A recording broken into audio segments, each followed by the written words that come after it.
quiero presentar la semblanza curricular de el doctor Dante Ávaro Sosa. Él es licenciado en Economía, maestro en Ciencias Sociales por la Facultad Latinoamericana de Ciencias Sociales, Flaxo, Argentina, y doctor en Filosofía por la Universidad Nacional Autónoma de México. En la Flaxo, México, se ha desempeñado como secretario académico, coordinador académico de la Cátedra Alcue, Sociedad del Conocimiento, y como profesor investigador. Ha trabajado en diversas universidades, entre ellas la Universidad de Buenos Aires, la UNAM, la Universidad de Veracruz y la Universidad Autónoma de Baja California, Campus Tijuana, por mencionar algunos. Desde 2013 es investigador de carrera en el Consejo Nacional de Investigaciones Científicas y Tecnológicas de la República de Argentina. Es autor de diferentes libros y publicaciones científicas, entre las que se puede mencionar América Latina Hoy, Sociedad y Política, Universidad y Empresa, Cómo hacer crecer habas en Lilliput, Derrumbando un mito, Instituciones exitosas en América Latina, entre otros títulos. Sus actuales temas de investigación están centrados sobre el sorteo y la representación, así como el rol de los expertos en los desacuerdos fácticos en las modernas democracias. Es un honor contar con la presencia de tan distinguido investigador y esperamos seguir contando con su participación en este espacio académico. Doctor, por favor. Muchas gracias. Brindémosle un fuerte aplauso, por favor.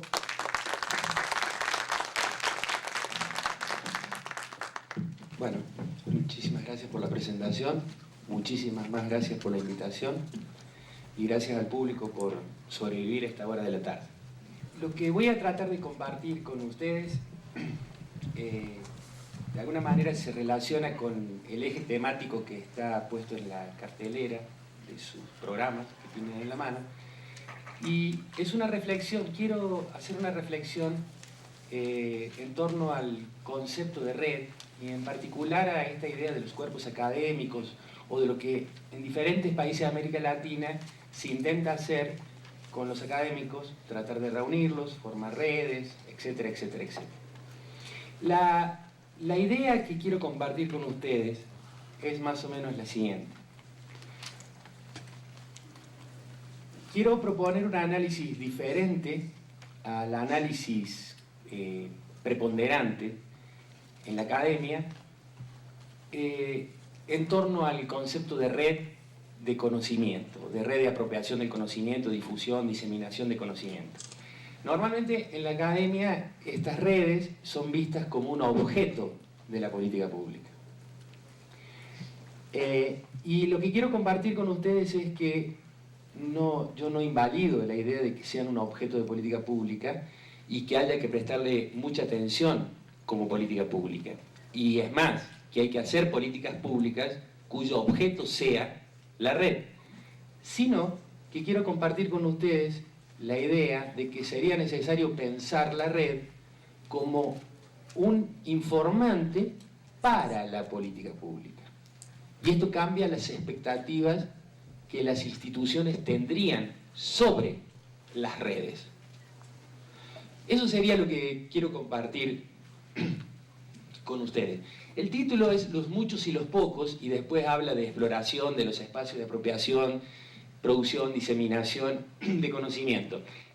La parte de abajo de apropiación, producción, diseminación es una forma un poco más genérica de decir cuerpos académicos. En realidad, lo que está detrás de eso son productores de conocimiento, transmisores de conocimiento y reapropiadores de conocimiento. La parte de arriba del título, los muchos y los pocos, me parece que es clave o pretende ser clave en lo que quiero compartir con ustedes. Que hay una relación entre muchas personas y al mismo tiempo una relación de muy pocas personas. Y esto me parece que es significativo de la red.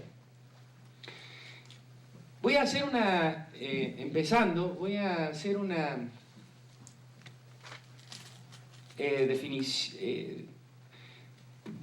definición un poco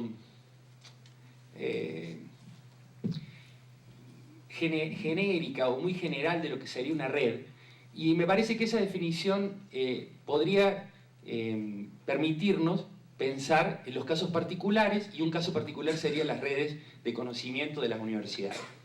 Para mí una red evidentemente es un lugar de interacción de agentes. Y eso en cualquier libro y en cualquier proceso de discusión sobre las redes, de qué son las redes y todo lo demás, está. Lo que yo creo, por un lado, es que esas redes, esos procesos de interacción que son las redes, tienen como dos caminos. Por un lado, una red, como nos dice la literatura, tiene que ser abierta, permeable, flexible y fundamentalmente horizontal. Esto es lo que nos han enseñado durante estos 15, 20 años los expertos que investigan la cuestión de las redes o de las redes de redes. La idea de que no hay una estructura suficientemente jerárquica y que las personas entran y salen de la red, permitiendo un autogobierno de la red. Y esto entonces es flexible, permeable, entran y salen y todo lo demás. Y es justamente eso, que sean horizontales, permeables y flexibles, lo que garantiza que la red sea innovadora. En la medida que si la red es un cuerpo o un sistema y en ese sistema entran y salen personas, esto garantiza de alguna manera que la red pueda ser innovadora. Pero al mismo tiempo, la red tiene que ser lo suficientemente selectiva y competitiva para que la innovación soporte la red, la haga viva a la red. Y ahí se establece lo que yo creo una relación de los muchos con los pocos. Una red es imposible pensarla que sea de pocos. Una red, para ser red, tiene que ser de muchos. Pero en los muchos, no todos los muchos van a innovar pocos. Y ahí se establece una relación entre los muchos y los pocos y la innovación. Y este tema me parece a mí que es característico de la red. De cualquier red. De cualquier red. De red de empresarios, de red de consumidores, de red de vigilantes del presupuesto público, cualquier red. De las redes de académicos también. Entonces, hasta acá definí de alguna manera la red y definí también la relación entre los muchos y los pocos. Las redes están atravesadas, y en esto la literatura es categórica, están atravesadas siempre por mini públicos. No son un público, son mini públicos y son muchos. Esto, desde mi perspectiva, va a tener un impacto importantísimo para la universidad, porque esto nos va a llevar más adelante a pensar que la universidad tiene muchos públicos. La universidad no tiene un público, está atravesada por muchos públicos.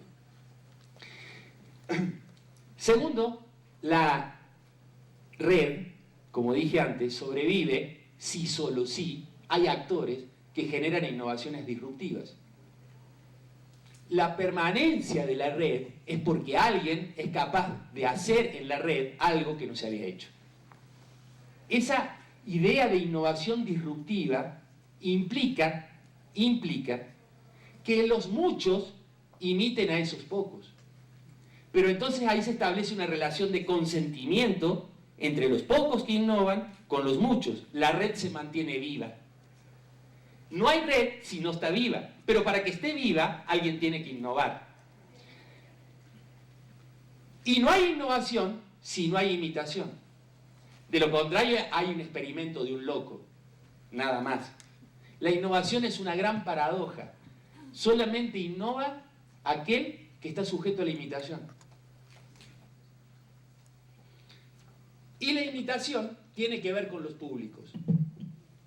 Los públicos son la correa de transmisión de la imitación. Y tercero, y esto me parece muy importante para las redes son un espacio de competencia abierta y descarnada. Una red que no está sujeta a la competencia no es una red, desde mi perspectiva, de donde lo quiero abordar. Y por lo tanto, la competencia siempre tiene un resultado incierto.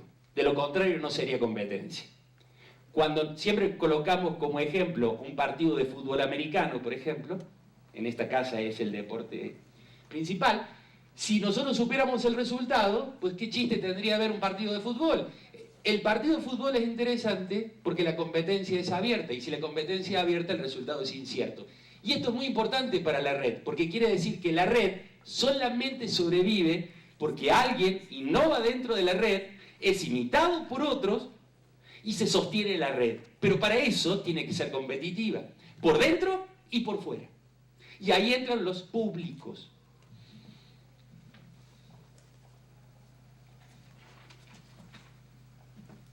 Entonces, podríamos llegar a esta primera, no conclusión, pero este primer subrayado, por decirlo de alguna manera. Las redes de conocimiento de las universidades serían un caso especial de esto que estuve mencionando. ¿Qué tendría de especial? Que bueno, que los agentes son expertos. ¿Y qué es un experto? Un experto es, según un famoso autor sobre el tema de la expertise, que es Goldman, él dice que un experto es aquel que tiene un acervo reputacional basado en la creencia de proposiciones verdaderas que son mayores que las proposiciones falsas. Sabe más cosas verdaderas que aquellas falsas. Y en eso reside su reputación. Y eso es un experto. Entonces, este ejemplo que puse, esta cuestión general que planteé de la red, lo único que habría que, para llevarla al campo de las universidades, es que los agentes, en vez de llamarlos agentes, podríamos llamarlos expertos.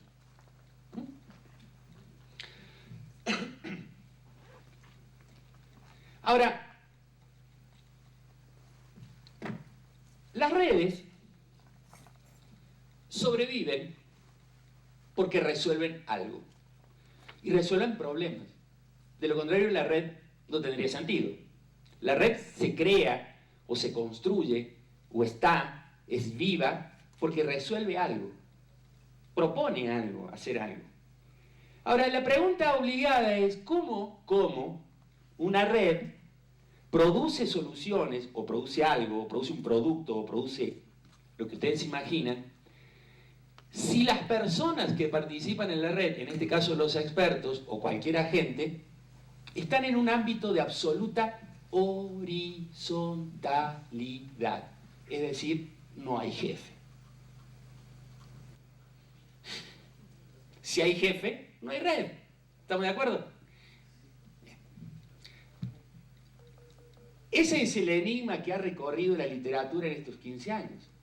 Bueno, yo propongo, siguiendo a un periodista del New York Times, 3 asuntos que una red tiene que resolver. Él no lo aplica para la red, pero yo tomo los tres puntos de él y lo aplico a esto de la red. Una red tiene que resolver 3 cuestiones para volverse lo que yo llamo un mecanismo epistémico correcto.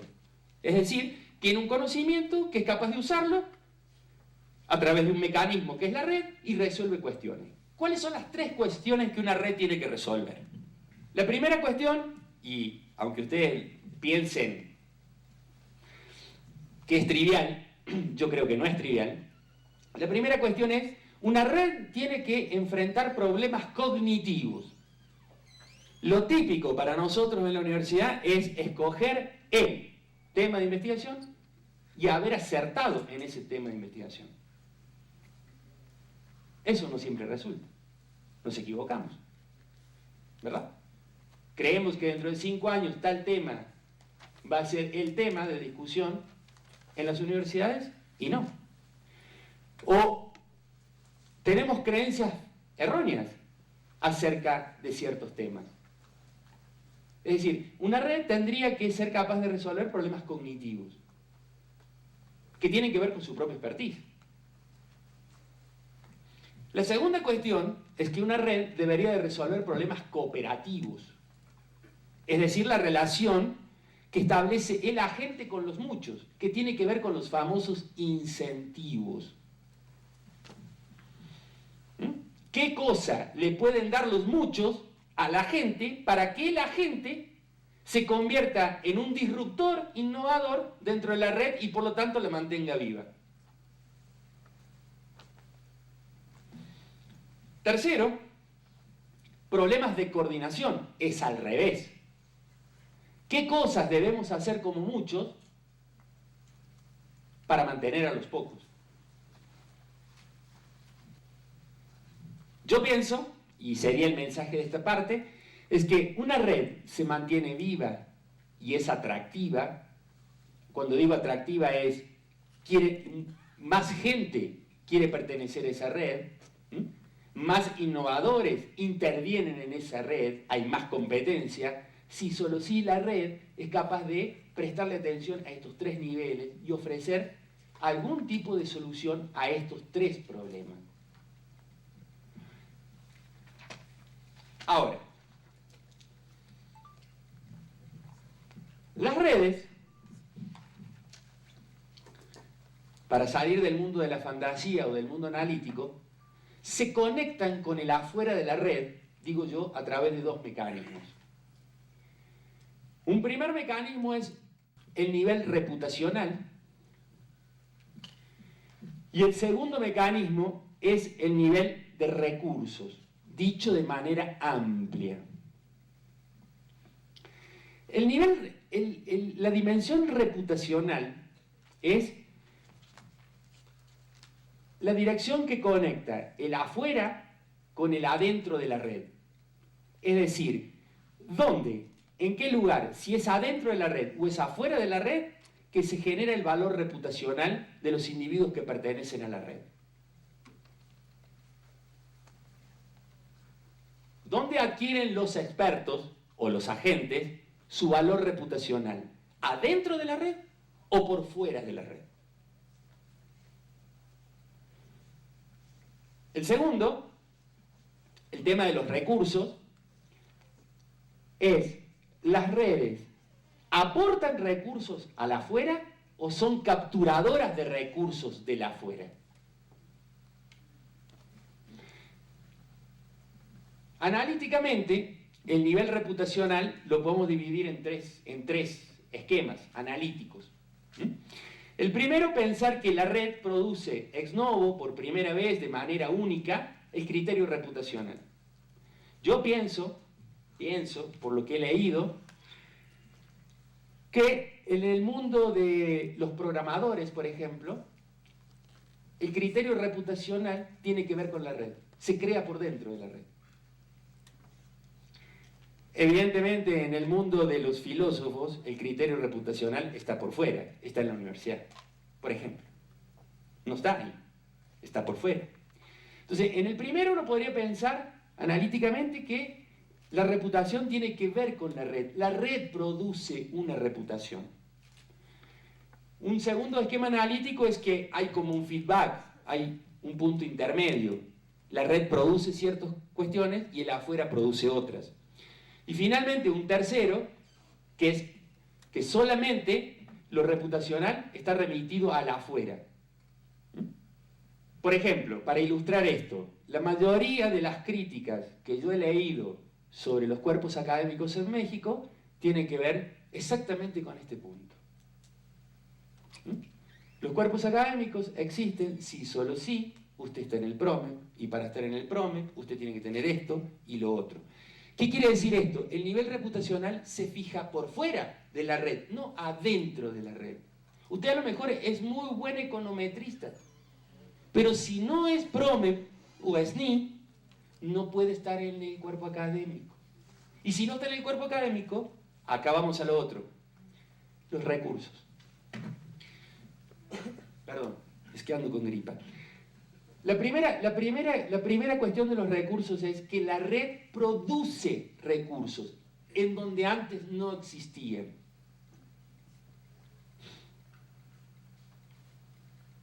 Miles de redes hacen eso, todo el tiempo.